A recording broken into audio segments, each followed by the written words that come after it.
संदीप जी, अभी मैं सुन रहा था संग संजय टाइगर जी को। ये बात सत्य है कि कोई भी मामले अखबार में सुर्खियां अगर बन जाती है, सत्य है असत्य है, वह मामला सदन के अंदर में उठाए जाते हैं।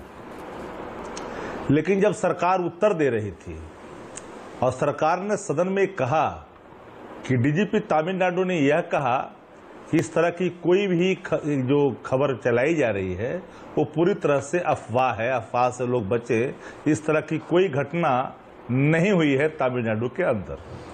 लेकिन इसी बीच सरकार के उत्तर को रोक कर करके नेता प्रतिपक्ष खड़े होकर के कहे नहीं, ये हमको फोन आया है, हमारे यहाँ के रहने वाले लखीसराय के रहने वाले हैं और मैं पूरी दावे के साथ कहता हूं कि सत्य है। लाख कहने के बावत भी सदन में जब सरकार के उत्तर होते हैं, माननीय सदस्य रहे हैं, हमारे साथी भी रहे हैं, हम लोग भी सदन में हैं, सदन में रहे हैं, तो हम लोग जानते हैं प्रक्रिया कार्य संचालन नियमावली को और सदन की महत्ता को।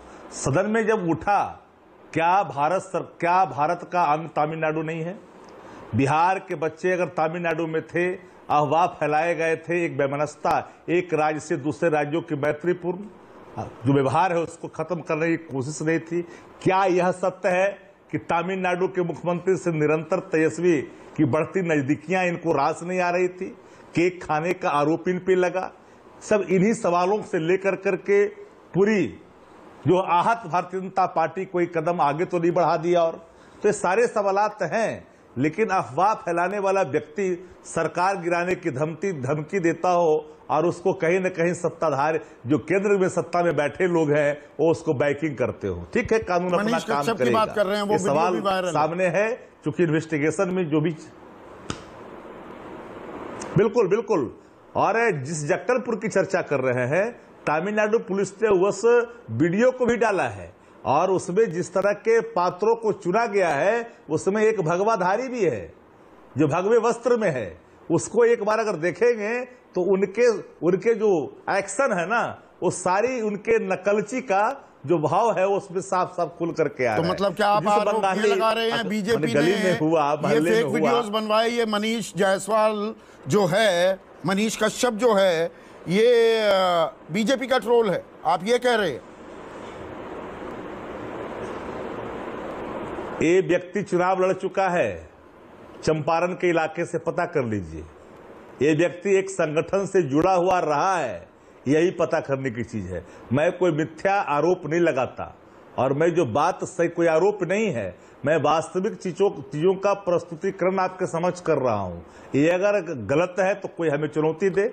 जो मैं बात कर रहा हूं, चुनाव लड़ा कि नहीं लड़ा, वो किसी संगठन से जुड़ा हुआ, इनके फ्रंटल ऑर्गेनाइजेशन से जुड़ा हुआ था कि नहीं था, ये सारे सवाल आते हैं। संदीप जी, मैं बड़ी ईमानदारी से एक बात कहता हूं, ये मैत्रीपूर्ण जो व्यवस्था होती है और राज्यों से जो रिश्ते होते हैं वो खलल डालना, चूंकि यही बात मैं लगातार करता हूं कि सांप्रदायिक सौहार्द के साथ खिलवाड़ इनकी फितरत रही तो उस खिलवाड़ के हिस्सेदार आप भी बन गए क्या? लगे रहते शक्ति यादव, अगर डीजीपी की बात पर आपको पूरा भरोसा था तो एक बिहार की टीम क्यों भेजने पर आप मजबूर हो गए? अगर आपको ये पता है कि ये वीडियो फेक है। बहुत अच्छा सवाल। आपने अपनी टीम क्यों भेज दी? आप डटे रहते हैं कि ये बकवास की खबर है और ये बिल्कुल फर्जी है और इसकी और आगे पड़ताल की जरूरत नहीं, बीजेपी की बात को हम फेस वैल्यू पर ले रहे हैं। नहीं, बिल्कुल। देखिए, आप बिल्कुल सही सवाल आपने पूछा और ये सवाल मौजूद भी है और सामयिक भी है।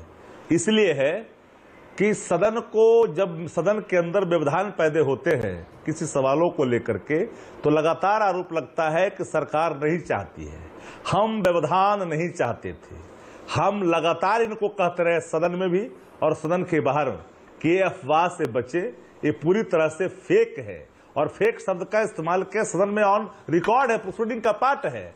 लेकिन उसके बावत भी भारतीय जनता पार्टी जिस रोल में आ गई, जिस तरह से मेजें उलटना शुरू कर दी और जाकर के एक डेलीगेशन मुख्यमंत्री जी से मिले, लास्ट में हुआ कि ठीक है, सच को आज क्या, हम तो कह रहे हैं कि ये अफवाह है, लेकिन आपकी संतुष्टि के लिए हमने ये फेक न्यूज को अपने राजनीतिक इस्तेमाल, राज्य से आने वाले फेक न्यूज का अपना राजनीतिक इस्तेमाल, शक्ति यादव, ऐसा नहीं है आप दूध के धुले नहीं है, ना ही आपकी पार्टी, आप भी करते आए हैं। सुशांत सिंह राजपूत वाला मामला था, तो आपने ऐसा उसमें डीजीपी तो लगता था सुशांत सिंह राजपूत पर एक रिपोर्टर बन गए। रोज शाम को तमाम नेशनल चैनल्स पर बैठ जाया करते थे और रोज एक प्रेस कॉन्फ्रेंस होती थी और टीम भेजी गई मुंबई तक भी, क्योंकि उसमें राजनीतिक नफा नुकसान आ रहा था। यहाँ भी आपने नफा नुकसान आता कि नहीं जी आरोप कहीं नहीं था, ज्यादा भारी ना हो जाए तो टीम भेज दी।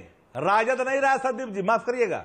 अरे भाई जेडीयू थी, आप ही की सरकार थी ना, राजद को छोड़ दीजिए। अब आप उसी पार्टी के हिस्सेदार हैं सरकार में,